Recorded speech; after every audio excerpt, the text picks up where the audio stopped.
does well. 9 উইকেটে 484 run নিয়ে তৃতীয় দিনের ব্যাটিং শুরু টাইগারদের। 11 রান যোগ করে সবকয়টি উইকেট হারিয়ে 495 রান করে বাংলাদেশ। মুশফিকুর রহিম 163 ও অধিনায়ক নাজমুল হোসেন শান্ত 148 রান করে।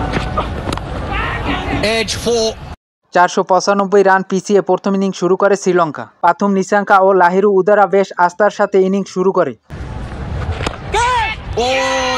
দলীয় 47 রানে লঙ্কানরা প্রথম উইকেট হারায়। লাহিরু উদারা ক্যারিয়ারের প্রথম টেস্টে 29 রান করেন। টাইগারদের প্রথম সফলতা এনে দেন স্পিনার তাইজুল ইসলাম। চন্দ্রিমাল ও পাথুম নিসাঙ্কা অপরাজিত থেকে 1 উইকেটে 100 রানে মধ্যাহ্ন বিরতি শেষ করেন। দিনেশ চন্দ্রিমাল ও পাথুম নিসাঙ্কা পার্টনারশিপ 50 রানের। 1 উইকেটে 100 রান নিয়ে দ্বিতীয় সেশন শুরু লঙ্কানদের। পাথুম নিসাঙ্কা 88 বলে অষ্টম টেস্ট হাফ সেঞ্চুরি পূর্ণ করেন। প্রায় 500 রানের জবাবটা ঠিকঠাক দিচ্ছিল লঙ্কান ব্যাটাররা। 40 ওভারে শ্রীলঙ্কায় 1 উইকেটে স্কোরবোর্ডে 150 রান। টাইগার বোলারদের বিপক্ষে দিনেশ চন্দ্রিমাল ও পাথুম নিসাঙ্কা দুজনেই বেশ চড়াও হয়ে ব্যাট করে।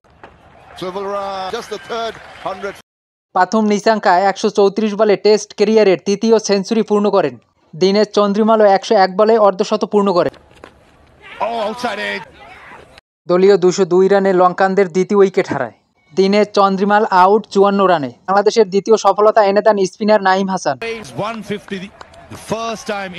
পাথুম নিসাঙ্কা 201 বলে ক্যারিয়ারের প্রথম 150 রান পূর্ণ করেন। 293 রানে লঙ্কানরা তৃতীয় উইকেট হারায়।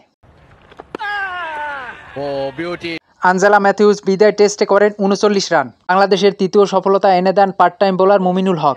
77 ওভারে লঙ্কানদের স্কোরবোর্ডে 3 উইকেটে 300 রান পূর্ণ।